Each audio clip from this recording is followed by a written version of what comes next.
Bonsoir à tous, bienvenue dans votre émission La Réunion Léla. On va nous poser la question de l'hygiène et de la propreté de la Réunion. On va en parler dans Cosmo Réunionnais.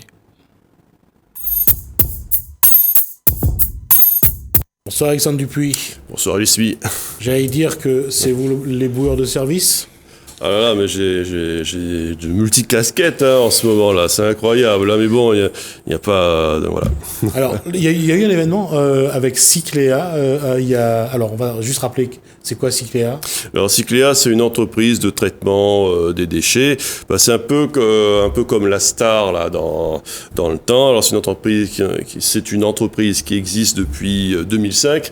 Alors, 2005 à La Réunion. Oui, à La Réunion, ouais. Et donc, là, j'ai quelques chiffres sous les yeux. Alors, d'abord, on va dire traitement des déchets. Traitement, recyclage des déchets et peut-être plus tard réutilisation dans le futur. Parce que le recyclage, c'est aussi une conversion avec le verre, le bois. Maintenant, il y a de nouvelles techniques pour transformer les déchets, pour améliorer notre vie. Ce que je voulais dire, c'est qu'au-delà de tout ce qu'on peut dire, il y a une chose qu'on doit comprendre aujourd'hui, c'est que traiter les déchets aujourd'hui, ça n'a plus rien à voir à ce qu'il y a 30 ans. Ah, c'est sûr. Aujourd'hui, le recyclage est non pas quelque chose qu'ils ont choisi de faire, c'est devenu une nécessité. D'abord parce qu'il faut nettoyer la planète. Ensuite, comment se resservir de ce qui peut être encore utilisé, comme le verre, le bois, si c'est encore en état. Carton, ouais. Voilà, comment recycler les produits. D'une part, ça permet à la planète de mieux respirer et ça permet aussi, quelque part, de gagner de l'argent assez facilement, quelque part, de deux façons. Alors, Cycléa, normalement, fait donc du recyclage et... Du recyclage et du traitement des déchets. Mais le recyclage, à notre époque, c'est toujours difficile, parce que ça demande des technologies qui sont en train de se mettre en place. Il y a déjà des technologies qui existent pour travailler le verre et tout ça, mais ça reste quand même très difficile d'être capable de retraiter les déchets, de les raffiner, de les réutiliser dans quelque chose de sain, quoi. Ça reste toujours très compliqué. Ouais. Juste pour rappeler que, par exemple, le carton repart souvent vers l'Asie, parce que c'est l'Asie qui traite le mieux, et à moindre coût, bien sûr, ce matériau. Ouais. Et j'aimerais rajouter que le vrai problème que nous avons avec les déchets, c'est que pour l'instant, on a des tonnes et des tonnes de déchets. Et la solution qui existe en ce moment, c'est de renvoyer les déchets vers l'Europe, l'Asie et compagnie. Et donc l'Afrique du Sud aussi travaille aussi là-dessus. Et l'Afrique, de manière générale, j'allais dire, en tout cas, travaille sur le recyclage parce que eux, ils ont l'espace, ils ont la main-d'œuvre surtout pour marcher. Il faudrait faire un petit historique des déchets parce que, en fait, ce qui pollue le plus, ce sont les plastiques. Et le plastique, c'est apparu, on va dire, dans les années 50, 60, par là. C'est apparu à l'époque de mes parents, justement. Et à l'époque, c'était une révolution, le plastique. On se disait, avec le plastique, c'est fantastique, c'est léger et tout ça. Et en peu de temps après, on s'est rendu compte que c'est très polluant et que le carton aurait été beaucoup plus intéressant et écologique.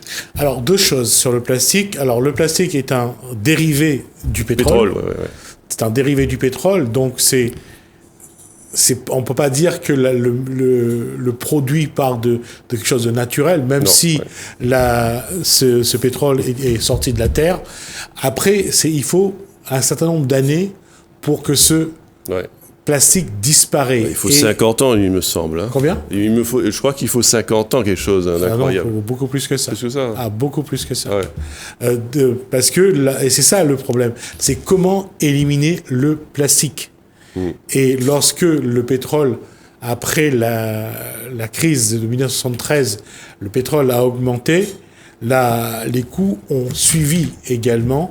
Il faut savoir qu'aujourd'hui, on essaye d'utiliser de moins en moins le plastique. On a déjà supprimé le polystyrène avec les barquettes pour le repas, on supprime les sachets plastiques aux caisses des magasins et des grandes surfaces. On est vraiment en train de faire un nettoyage. Et là-dessus, je pense que Cycléa également essaye de trouver des solutions. Oui, et d'ailleurs, Cycléa a reçu plusieurs diplômes, on va dire. Alors c'est de récompense. De récompense. Alors je sais pas très bien comment il est référencié, parce que eux ils notent pas sur 20, mais ils notent ils appellent ça des normes ISO. Alors c'est comme en photo les ISO, mais c'est pas les mêmes ISO. Donc alors là ils disent que les normes ISO sont des référentiels internationaux qui garantissent qu'un produit, un processus ou un service est conforme aux exigences, blablabla, voilà, de gage de qualité garantie au niveau de performance. Voilà, donc c'est une norme ISO. Voilà, et donc alors les 3 diplômes qu'ils ont obtenus, il y a satisfaction client, sécurité santé au travail, préservation de l'environnement. Mais pour ce qui est du recyclage, je ne sais pas exactement quelles sont les technologies réelles que nous avons en ce moment. J'en ai entendu parler. Il y a des gens qui à partir du verre arrivent à créer un genre de résine et à copier des meubles en bois, en fait. Ça, je crois que c'est justement en Afrique du Sud qu'ils font ça, mais c'est une technologie qui est très poussée.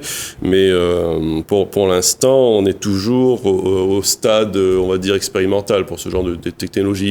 Il y a des techniques de recyclage qui existent, mais pour tout recycler, pour l'instant, ça reste très difficile. Et il y a une chose qu'il faut voir dans l'évolution même du traitement des déchets ou des produits usagés, c'est de voir le nombre de recycleries qui se créent à La Réunion. Ouais. Et il y en a de plus en plus, et les gens, surtout le week-end, ils vont faire leurs achats. Et parfois, c'est incroyable comme ils se disputent les produits comme dans les grandes surfaces. Ouais. Donc, pour montrer qu'aujourd'hui, les objets de seconde main sont de plus en plus demandés. Et pour ceux qui regardent un petit peu la télé, actuellement, il y a la pub. C'est comment faire du neuf avec du vieux. Et là, on parle d'automobile. Oui, c'est sûr. En plus, l'automobile, on ne sait pas vraiment comment ça va évoluer, parce qu'il va y avoir la voiture électrique, mais... faut savoir que pour le recyclage d'avant, c'est que l'Europe recyclait toutes ces vieilles voitures en Afrique, et que la Réunion envoyait ces vieilles voitures à Madagascar. Donc, chacun envoyait ses déchets, entre guillemets, dans les pays les moins riches. Donc, c'était ça, à un moment donné, c'était ça la solution. Aujourd'hui, le déchet commence à rapporter. Donc, il commence à le garder. Oui, ben justement, c'est à partir du moment où ça rapporte, il y a toute une stratégie qui se met en œuvre, parce qu'il commence à y avoir un intérêt, puisqu'avant, il n'y avait pas vraiment d'intérêt. Et ce qui est intéressant avec l'évolution des déchets, c'est que avant, dans les toutes petites îles qui ne vivaient que du tourisme, eh bien, comment on traitait les déchets, c'était très simple. Hein, on mettait les déchets dans un bateau, on allait au large, et puis on les balançait. Voilà. Parce que pour ceux qui ont vu ce reportage sur les îles Maldives, où c'est magnifiquement propre pour le côté face, ce qu'on montrait, et après il y en a un qui a montré l'envers du décor. C'est pas traité, c'est jeté un peu n'importe où, et ça pollue de toute façon. Et c'est pour ça que le rôle de Cycléa à La Réunion commence à devenir de plus en plus important, parce que les déchets entrent dans un processus de recyclage. Oui, dans un processus de recyclage, espérons que ça porte vraiment ses fruits. Parce que le recyclage, c'est quelque chose qui est plein d'espoir, mais pour les technologies qui vont naître, on n'est pas encore très au courant. On aimerait en savoir plus, en fait. Il y a le projet de Saint-Pierre, l'UVE, pour la valorisation énergétique, l'unité de valorisation énergétique. C'est un projet qui va coûter au-delà de 300 millions d'euros. Comment redonner une vie aux déchets même si, je dirais, un tiers à 30%, donc 30% des déchets devront être enterrés malgré tout. Ouais. C'est vrai, c'est terrible. On n'arrive toujours pas à se défaire de l'enfouissement. L'idéal, ça serait de pouvoir se défaire de tous nos déchets.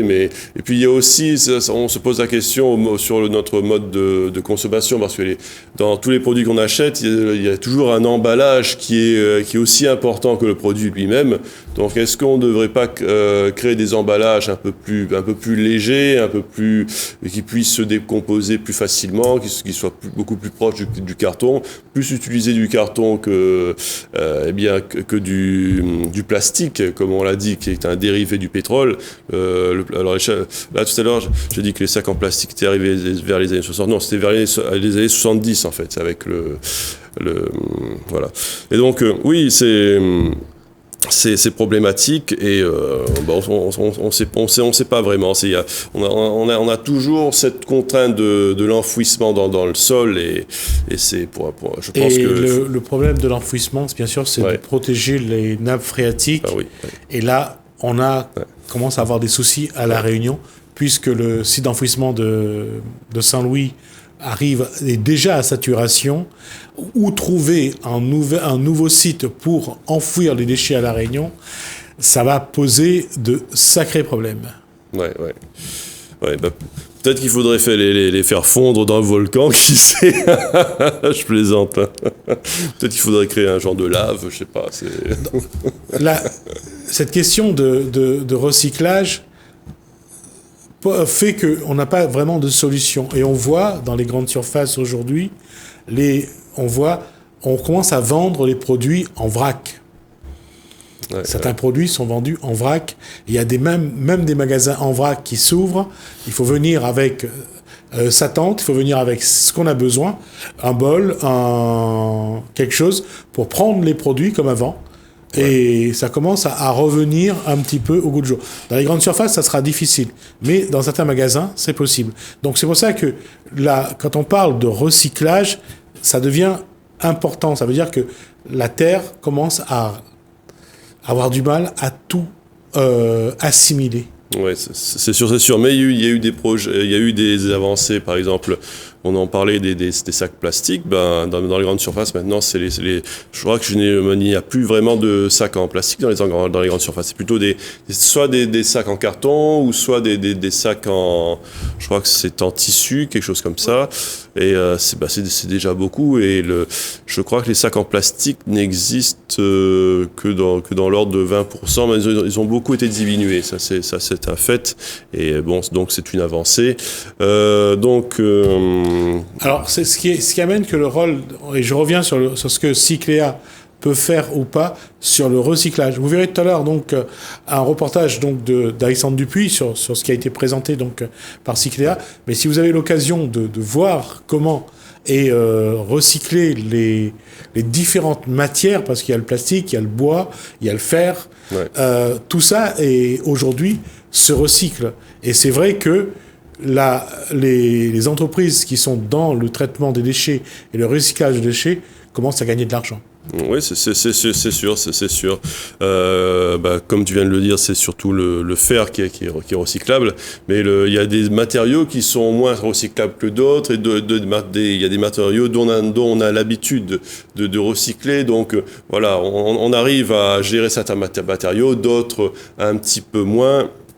Et il faudrait réussir à recycler tous les matériaux, mais on n'a pas encore la technologie pour ça. Donc on a toujours un problème de technologie. En fait, c'est une histoire de savoir-faire. Là, il nous manque peut-être des brevets, des inventeurs. Je sais pas. Il y a toujours des matériaux qui posent problème, comme le plastique. Le plastique, on n'arrive toujours pas à Le plastique n'est pas un produit vraiment naturel au départ, ce qui fait que sa détérioration est très très lente. Et il faut parfois 400 ans, je crois, pour un sachet plastique pour disparaître. C'est un vrai scandale. Donc c'est pour ça que lorsqu'on a dit qu'il faut éviter d'utiliser les sachets plastiques, il y avait une bonne raison.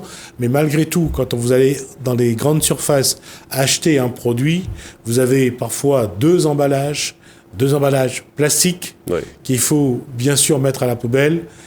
On croit que lorsqu'on met à la poubelle, c'est fini. Non, c'est que le début, parce qu'il faudra faire disparaître ce plastique. Ouais. Et je pense qu'on devrait aller de plus en plus vers des matériaux plus biodégradables. Par exemple, pour ce qui est des rouleaux de papier WC, il y a ce qui reste là le cylindre. Maintenant, il y a des brevets pour les faire disparaître dans l'eau, pour qu'ils puissent fondre dans l'eau. Donc, je pense qu'on ira plus vers ce chemin-là. Il faudrait qu'on remplace le plastique par un genre de carton qui puisse être dissolvable, par exemple, dans l'eau.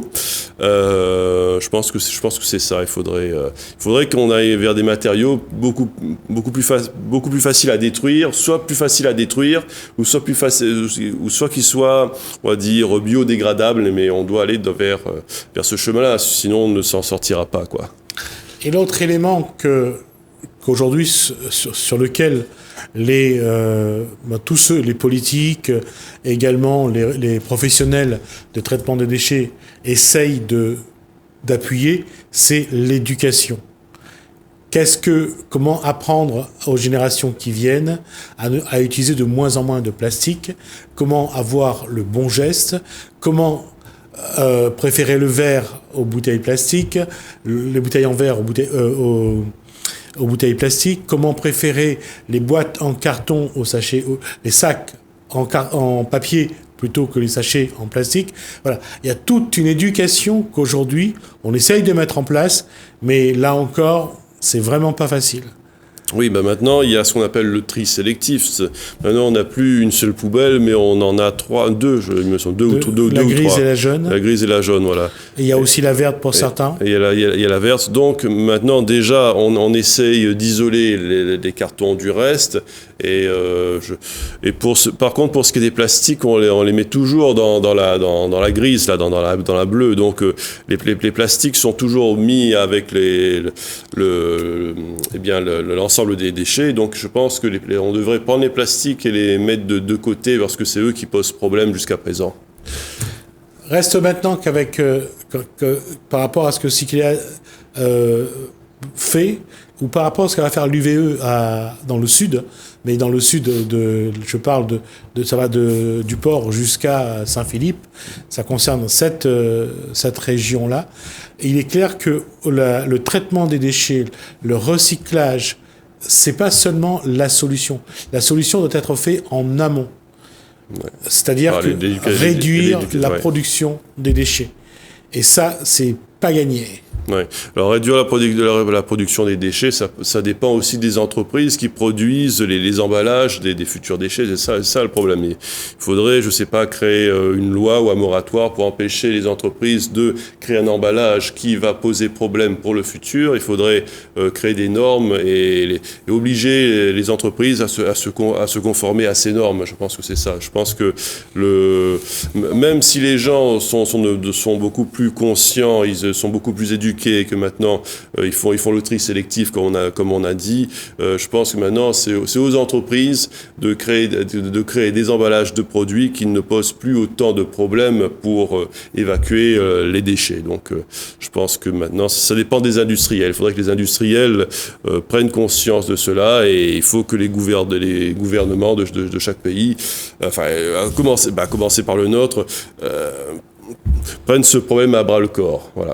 Il y a aussi un problème qui va se poser pour les particuliers, parce qu'à un moment donné, peut-être que les pouvoirs publics vont faire payer les usagers, les citoyens, au kilo de leurs déchets.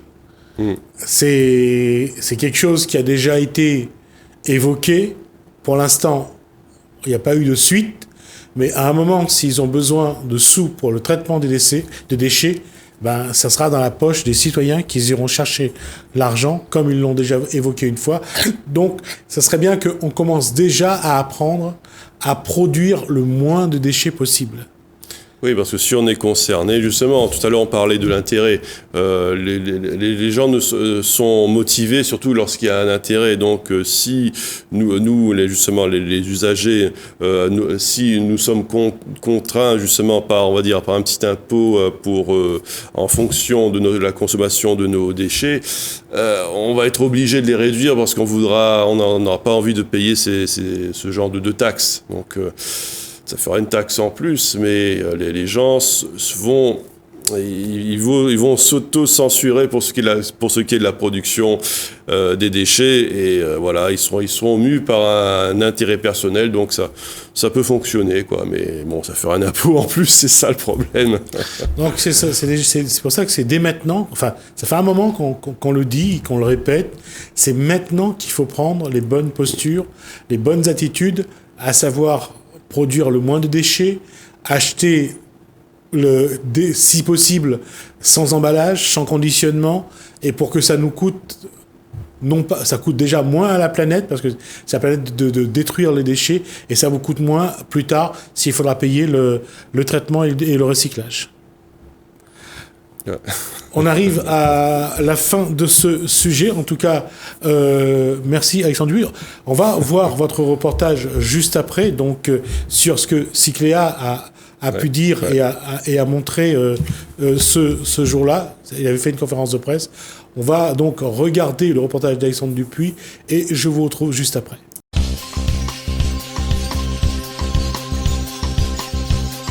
Bonjour, c'est Alexandre Dupuy pour Télécréole. Pourriez-vous m'orienter vers la conférence de presse, s'il vous plaît, madame? Nous sommes chez Cycléa. C'est une entreprise qui traite les déchets. Les déchets sont très importants parce que nous consommons beaucoup. Nous sommes dans une société de consommation très compulsive, on va dire. Et les déchets, malheureusement, on a tendance à les envoyer chez nos voisins, en Europe, en Chine, en Australie. Et dans le futur, il est question de recycler, c'est-à-dire reprendre nos déchets, les transformer et créer une roue vertueuse, un cercle vertueux qui nous permettra de ne plus polluer notre environnement et d'avoir un environnement plus écologique. Nous allons voir les différentes personnes qui s'occupent de ces problématiques, de leurs recherches, de leurs projets, et nous verrons que c'est quelque chose qui nous touche tous et qui est vraiment primordial. Bonjour, Laurent Berriot, directeur général de Cycléa. Donc, comme vous me l'avez dit, effectivement, donc notre objectif est de pouvoir contribuer à la mise en œuvre, au développement de l'économie circulaire sur le territoire. Une grande partie de nos déchets sont aujourd'hui exportés.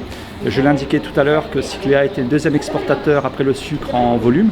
Et notre objectif est de pouvoir contribuer, d'apporter notre pierre à l'édifice localement et de permettre de valoriser de la matière localement, de faire des circuits économie circulaire courts et de valoriser de la matière aujourd'hui qui est exportée, au lieu de l'exporter, de pouvoir la retravailler localement et de pouvoir la proposer à des industriels qui pourraient être intéressés par exemple par des microbilles plastiques qui pourraient être intégrés dans leur circuit de fabrication de produits. Nous sommes à l'heure d'une période de transition écologique et l'entreprise se veut être exemplaire sur ce plan-là et de mettre en œuvre sa responsabilité sociétale vis-à-vis du territoire. Joël Théophin, donc je suis Joël Théophin, directeur d'exploitation de Cycléa. Donc je m'occupe principalement du centre de tri. Je suis le docteur Baptiste Lach, je suis donc médecin du travail. Et je travaille au service de santé au travail Intermétra. Donc Véronique Guarot, responsable qualité, sécurité, environnement. Ouais. Donc effectivement, comme on l'a expliqué aujourd'hui, Cycléa s'inscrit dans des projets d'économie circulaire. À l'heure actuelle, c'est vrai que nos déchets sont exportés à travers notre service négoce, mais l'idée est de mettre en place des projets avec des filières de valorisation en local. Réutilisation des produits en local, quelle que soit la manière. Donc ça peut être d'autres industriels qui se positionnent, nous aussi mieux travailler sur les encombrants, mieux travailler sur le recyclage du plastique et autres. Voilà. Donc il y a plusieurs projets qui sont dans les tuyaux.